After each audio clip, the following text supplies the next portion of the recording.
आज हम डिस्कस करने जा रहे हैं types of stomata, lecture number 3। इसमें हम जनरली देखेंगे कि हमारे पास कितने टाइप के स्टोमेटा होते हैं। ये जनरली आपने लास्ट सेम में पढ़ा हुआ है, जैसे हम इसको नॉर्मली रिवाइज करेंगे और इसका स्ट्रक्चर बना बना के देख लेंगे। Anomocytic type, paracytic type, anisocytic type and diacytic and actinocytic. ठीक है, सबसे पहले पढ़ेंगे anomocytic. When the stomata is surrounded by a limited number of cells and they do not differ from other cells when they are said to be anomocytic। इसमें generally हमें guard cell और subsidiary cells का differentiate नहीं हो पाता, सारे cell हमें एक जैसे ही लगेंगे। ठीक है, हमारे पास कोई मान लो आप, ये हमारे पास स्टोमेटल पोर है। ठीक है, हमारे पास सारे सेल एक जैसे लगेंगे।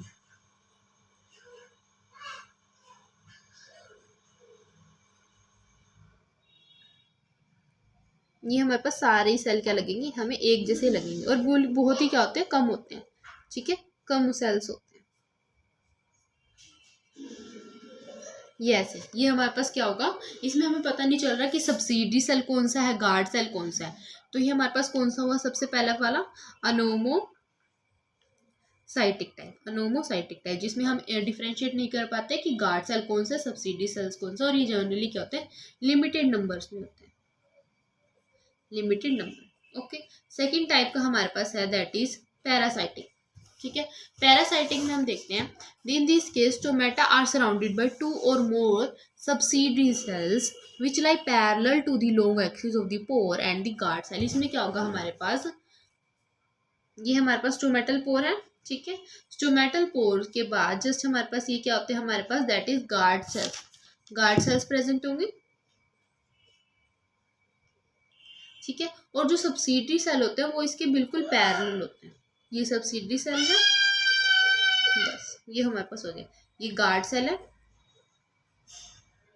Guard cells, subsidiary cells and stomatal pore. ये हमारे पास क्या होगा, स्टोमेटल पोर। ठीक है, फिर आता है हमारे पास anisocytic. Here the guard cells are stomata surrounded by 3 subsidiary in which one is similar than the other 2। मतलब एक छोटा होगा, smaller sorry, and then the other 2। अनोमो पढ़ लिए, जिसमें क्या होंगे, सारे एक दूसरे से डिफरेंशिएट नहीं पड़े होंगे। Parasitic parallel. अनिजो में क्या होगा हमारे पास, one is smaller than other 2। इसमें क्या होगा, पैरासाइटिक में ये हमारे पास कौन सा था, पैरासाइटिक। अब हम पढ़े अनिजोसाइटिक, पैरासाइटिक। ये हमारे पास है अनिजोसाइटिक। अनिजोसाइटिक सेल्स में क्या होगा, जनरली हमारे पास क्या है, that is stomatal pore, guard cells. ठीक है, दो बड़े होंगे, बड़े बना दिए मैंने, ये बड़ा बना दिया, और एक क्या होगा, छोटा होगा। ठीक है, दो सब्सिडरी सेल्स है, ये लार्जर है। ये हमारे पास क्या, स्मॉलर वाला सब्सिडरी है। ठीक है, ये गार्ड सेल्स हो जाएंगे and then it will be the again stomatal pore. ठीक है, तो अगर हम इसको डिफरेंशिएट कर ले थोड़ा सा, एक बार इसको थोड़ा,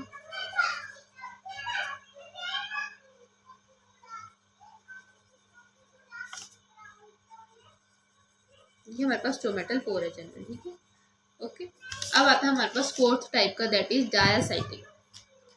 डायासाइटिक टाइप, डायासाइटिक में क्या होगा हमारे पास, वही अगेन स्टोमेटल पोर है, गार्ड सेल है। अब जो सब्सिडरी सेल होंगे वो दो होंगे, then it will be the 90 degree angle. ठीक है, ये हमारे पास मान लो ये ऐसे जा रहा है और ये ऐसे जा रहा है। ठीक है, ऐसे करके तो ये 90 डिग्री का एंगल हमारे पास होगा। ठीक है, ये सब्सिडरी सेल है, सब्सिडरी, गार्ड, अगेन स्टोमेटल पोर, स्टोमेटल पोर। ठीक है, आई होप आप सबको समझ आए। फिफ्थ पे क्या होगा, again एक्टिनोमाइटिक, एक्टिनोमाइटिक। These cells are surrounded by four or more and which are elongated radially to stomata। इसमें क्या होगा, जनरली हमारे पास गार्ड सेल्स होगा। ठीक है, एंड देन फिर अगेन बहुत सारे नंबर में कौन होंगे, स्टोमेटा। जनरली सिंपल वाला। ठीक है, अगेन रेडियली इलोंगेटेड होंगे, ये ऐसे वाला कुछ बनेगा। ठीक है, subsidiary,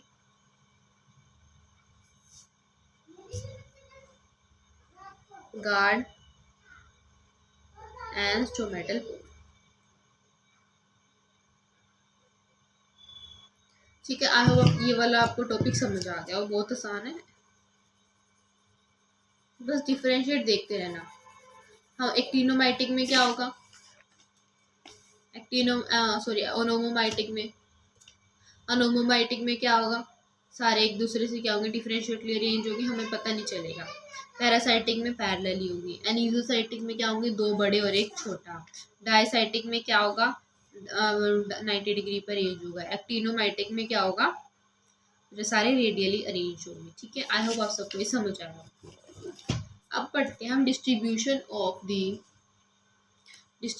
of stomata on the leaves.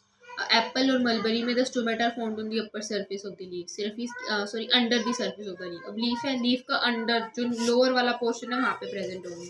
ये लीफ है, ये वाला अपर है, और इसके जो बैक साइड वाला वो अंडर सरफेस, तो वहाँ पे प्रेजेंट होंगे।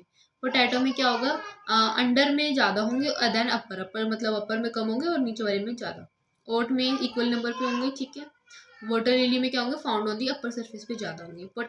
पोटैमेटोजन में are submerged in aquatic stomata are there absent होते हैं, फंक्शनलेस होते हैं। ठीक है, इस वाले में पोटैमोजिटोन टाइप में।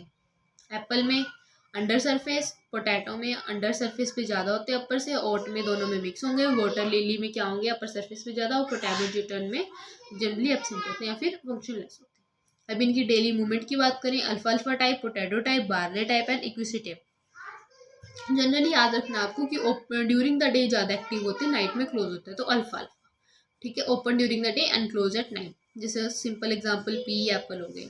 पोटैटो में क्या होंगे, ओपन रहेंगे डे में और नाइट में, बट कुछ घंटे कभी कभी बीच में इनकी मर्जी होगी तब ये बंद हो जाएंगे। ठीक है, डिपेंड करता है। बार्ले टाइप में remain close through the night and open only for few hours at a day. Night में तो बंद होते ही होते हैं, तो और डे में भी ऐसे नहीं होगा कि पूरा दिन खुले रहेंगे, थोड़े बहुत टाइम में ये खुल सकते हैं। ठीक है, बीच बीच में खुलेंगे फ्यू आवर्स के लिए। लिक्विसिटम में कभी क्लोज नहीं होते, हमेशा ओपन होते हैं। एग्जाम्पल लिक्विसिटम। ठीक है, अल्फा में क्या होगा, close during the night and open during the day. Potato में ओपन होंगे क्लोज और ओपन होंगे डे और नाइट दोनों में, बट क्लोज होंगे बिटवीन फ्यू आवर्स। इक्विसिटम में क्लोज्ड, स्टोमेटा नेवर क्लोज। और बार्ले में क्या होंगे, stomata remain close through out the night, but day में भी ये फ्यू आवर्स के लिए ओपन रहेंगे। ठीक है, बार्ले एग्जाम्पल हो जाएगा। पोटैटो में भी इसका आप पंपकिन या पोटैटो खुद भी ले सकते हो। एप्पल अल्फा, इक्विसिटम में इक्विसिटम का एग्जाम्पल रहेगा। ठीक है, आई होप आप सबको समझ आएगा। नेक्स्ट क्लास में मैकेनिज्म को डिस्कस करेंगे। Okay, thank you.